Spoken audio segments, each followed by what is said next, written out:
Druze ও সুন্নি বেদুইনদের মধ্যে টানা এক সপ্তাহ ধরে সাম্প্রদায়িক সহিংসতার পর সিরিয়ার সুয়েদায় তাৎক্ষণিক যুদ্ধবিরতি ঘোষণা করেছে আল শারা প্রশাসন। সুয়েদায় জননিরাপত্তা ও শান্তি রক্ষায় শনিবারের দেয়া যুদ্ধবিরতির বিবৃতিতে সম্মতি জানিয়েছে ইসরায়েল।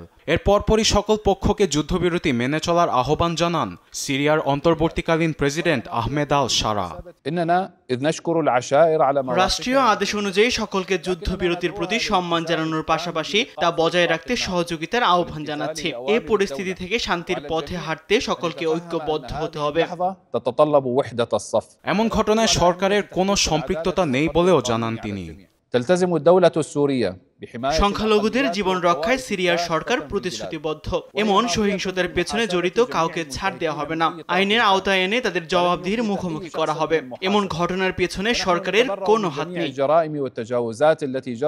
আল শারার এমন বক্তব্যের পরপরই বেদুইন অস্ত্রধারী গোষ্ঠীদের সুয়েদার রাস্তায় দেখা মেলে। হাতে অত্যাধুনিক অস্ত্র নিয়ে রাস্তায় টহল দিচ্ছে তারা।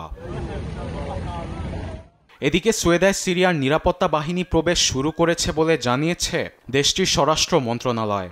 একই সঙ্গে সকল সশস্ত্র গোষ্ঠীদের অস্ত্র সমর্পণের আহ্বান জানিয়েছে তারা। আবার যুদ্ধবিরতি রক্ষার্থে ইসরায়েলকে হামলা বন্ধের পাশাপাশি সিরিয়া প্রশাসনকে সংখ্যালঘুদের নিরাপত্তা নিশ্চিতে আহ্বান জানিয়েছেন জাতিসংঘ মহাসচিবের মুখপাত্র স্টিফেন ডুজারিক।